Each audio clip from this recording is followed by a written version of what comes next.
안녕하세요. 형광펜 성경과 함께하는 성경 공부, 오늘은 마태복음 9장입니다. 저번 시간에 8장을 다 못 봤는데요.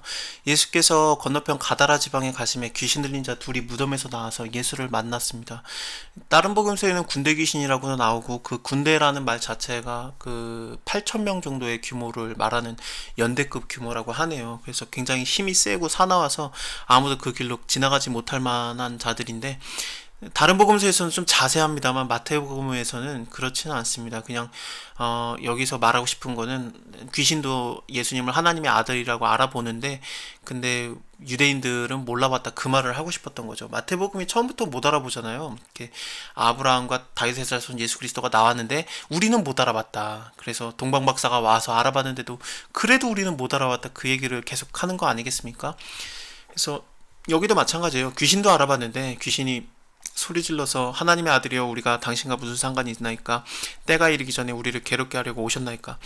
군대 귀신이지만, 그 8천 명의 귀신이 한 몸에 들어가 있는 귀신이지만 예수님이 말하면은 그냥 쫓겨나는 그런 정도의 수준밖에 안 되는 겁니다.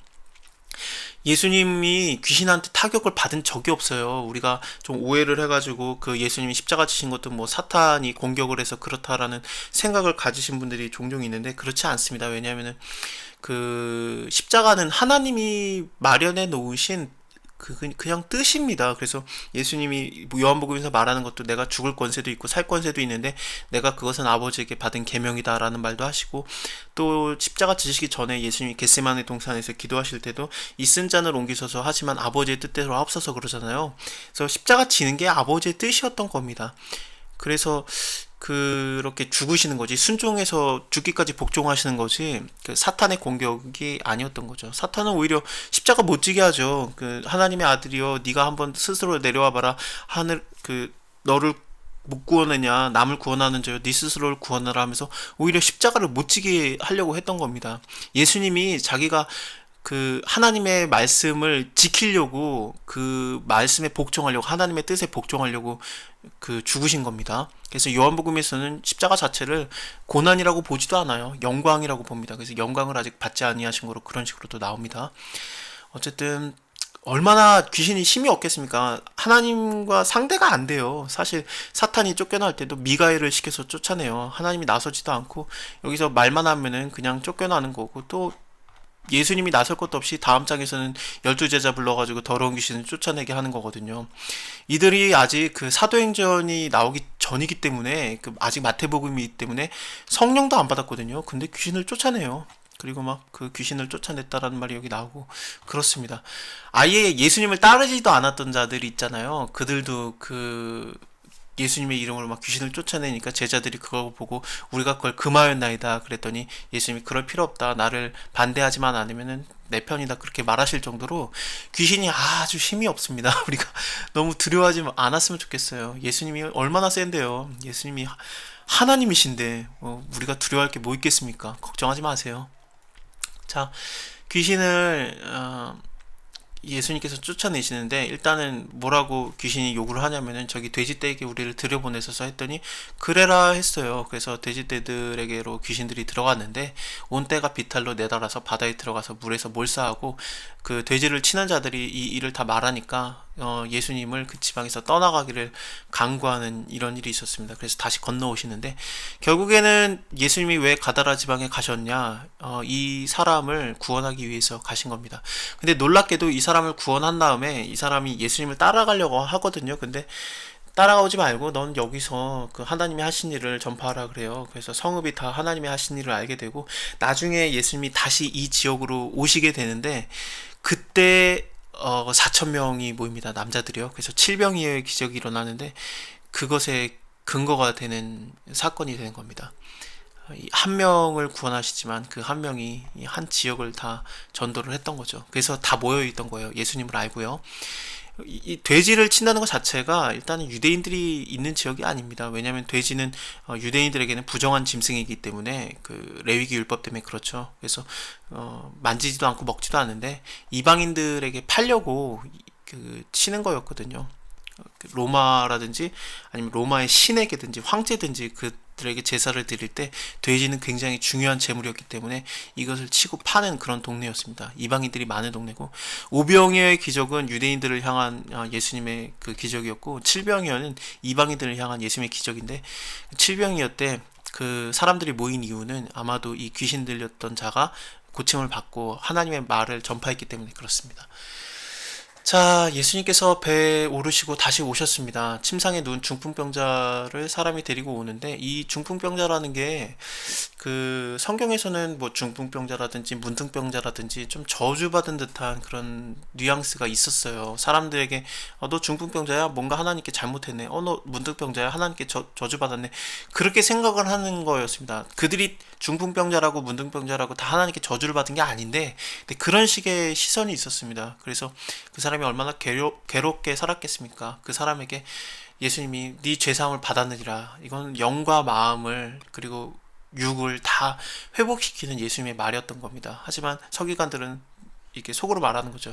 이 사람 참남하도다. 하나님만 죄사하는 권세가 있는데 뭐라고 이렇게 말하냐. 이렇게 악한 생각을 하니까 예수님이 알아보시고 네 죄사함을 받았느니라 하는 말과 일어나 걸어라 하는 말과 어느 게 더 쉽겠느냐. 당연히 일어나서 걸어가라 그 말이 더 쉽습니다. 하지만 예수님이 이렇게 말하신 이유는 인자가 세상에서 죄를 사하는 권세가 있는 줄을 알게 하려고 일부러 이렇게 말하신 거예요.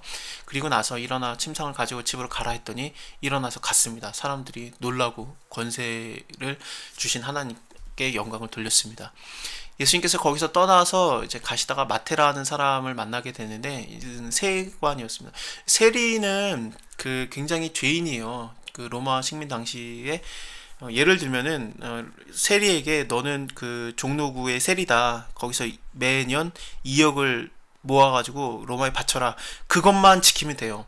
더 걷어들이는 거는 다 자기 돈이 되는 겁니다. 세리 돈이 돼요. 그래서 10억을 걷어들이든 뭐 100억을 걷어들이든 2억만 로마에 바치면은 다 자기가 먹을 수 있으니까 완전히 나쁜 자들이었죠. 그래서 완전 죄인들 취급을 당했었는데, 그 자를 부르신 거예요. 너는 나를 쫓으라 했더니 일어나 쫓았습니다. 예수께서 마태의 집에서 앉아 음식을 잡수실 때 세리와 많은 죄인들이 예수와 제자들과 함께 앉으니까 바리새인들이 보고 제자들에게 이르되 너희 선생은 세리와 죄인들과 함께 잡수시니라 이렇게 하는 거죠. 예수님께서는 아니야, 건강한 자에게는 의원이 쓸데있고 병든 자라야 쓸데있는 거 아니냐. 내가 긍휼을 원하고 제사를 원치 않노라 하는 뜻이 무엇인지 배우라. 내가 의인을 부르러 온 게 아니라 죄인을 부르러 왔노라 하시니라. 그때 요한의 제자들이 예수께 나와서 이제 우리가 바리새인들도 금식하는데 어째서 당신들의 제자는 금식하지 않습니까? 요한의 제자들도 지금 잘 모르는 거였습니다. 예수님을 계속 몰라봐요. 뭐 서기관들도 몰라보고 요한의 제자들도 몰라보고 다 몰라보는 겁니다. 귀신도 알아보는데, 귀신도 하나님의 아들인지 알아보는데 몰라보고 있다라는 걸 쭉 얘기를 하고 있는 겁니다. 그래서 이 금식에 대한 얘기는 예수님께서 혼인집에 손님들이 신랑과 함께 있을 동안에는 슬퍼할 수 없다. 근데 신랑을 뺏기게 되면 금식할 거다.